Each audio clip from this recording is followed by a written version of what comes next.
site de chambre est de 12 mètres de long par 1,80 m de large et d'environ 85 cm de profondeur selon la nature du terrain. L'implantation est réalisée au sol à partir de l'axe du site de chambre tracé par le géomètre et l'axe de la liaison.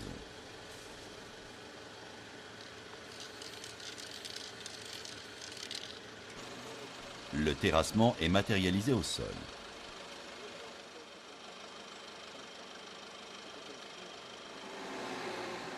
Le terrassement est réalisé à la pelle mécanique. La profondeur du terrassement est contrôlée régulièrement par rapport au terrain naturel. Ici, 90 cm correspondant à la hauteur de la chambre plus le lit de pose. La planéité du fond de fouille est contrôlée. Dans le cas d'un terrain meuble, un lit de pose est réalisé en gravier ou en béton.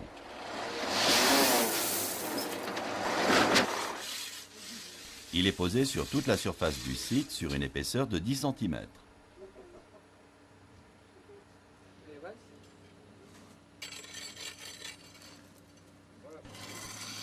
Le lit de pose est réglé. Si le lit est en béton, un caniveau est réalisé au droit des trous d'évacuation pour la circulation de l'eau.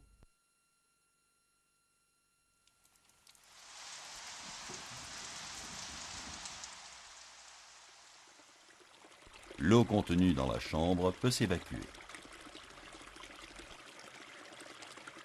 La fiche de contrôle est renseignée au fur et à mesure des opérations.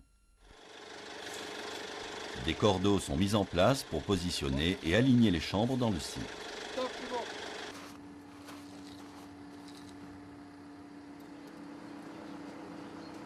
Il faut monter. D'accord, top.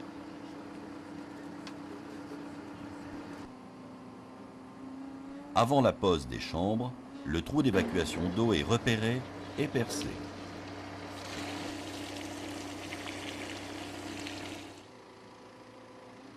Dans le cas d'un site de chambre en pente, la chambre est positionnée pour que le trou d'évacuation d'eau soit en partie basse. Ici, la chambre n'est pas correctement posée. Le trou d'évacuation est en partie haute.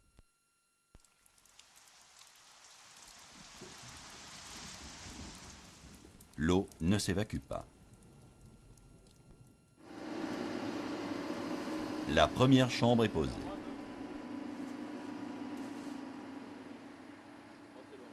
La chambre est positionnée à l'aide des cordeaux. Pose.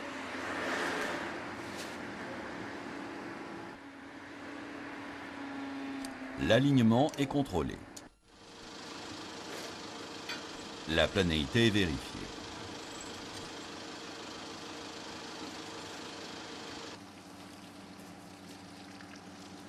La deuxième chambre est positionnée à 1,50 m de la première.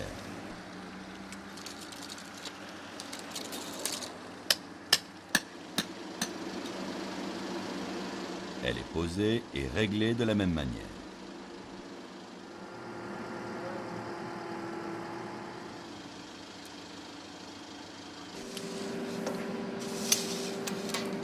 La troisième chambre est posée.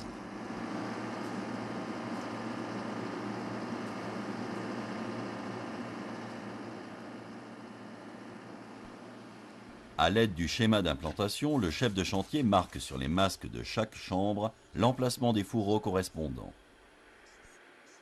Ici, sur la dernière chambre en direction de l'endaille, les fourreaux verts 4 bandes et 2 bandes, et les fourreaux blancs 4 bandes et 2 bandes.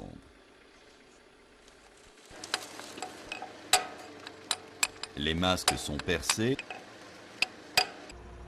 et ébavurés pour ne pas blesser les fourreaux.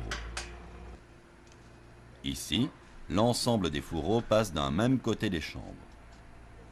Le poseur organise les fourreaux nappe par nappe en les maintenant à l'aide de piquets.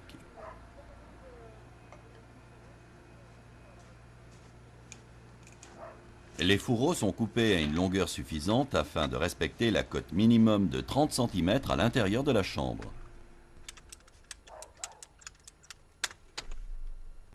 Les bouchons sont placés.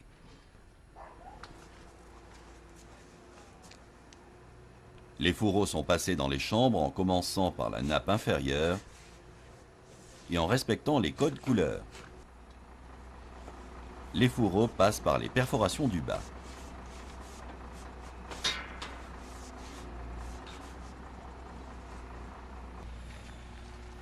Les fourreaux sont coupés au milieu de la chambre et bouchonnés.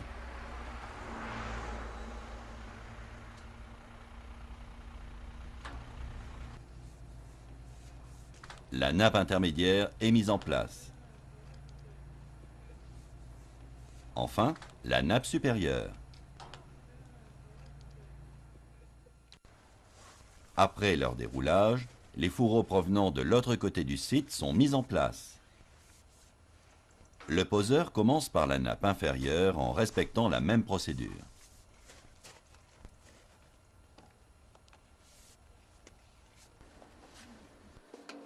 Les fourreaux sont maintenus droits à l'intérieur des chambres à l'aide d'un PVC de 45 mm de diamètre. Les chambres sont refermées. Les tampons sont placés. Les fourreaux sont maintenus par des piquets pour rester en place pendant le coulage. Un béton dosé à 250 kg de ciment est mis en œuvre.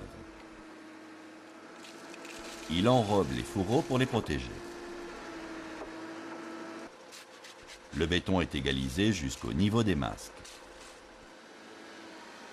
Le béton est mis en place sur 2 mètres de long aux extrémités et entre les chambres. Le site de chambre est remblayé.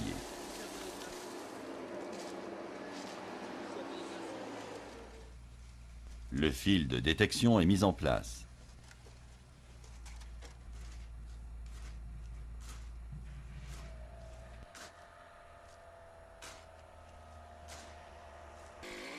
Le site est compacté en plusieurs passes.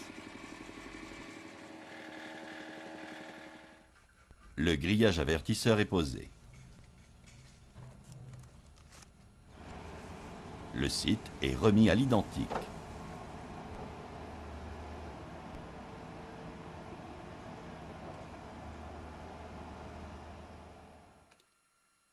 Les tubes de maintien PVC sont retirés.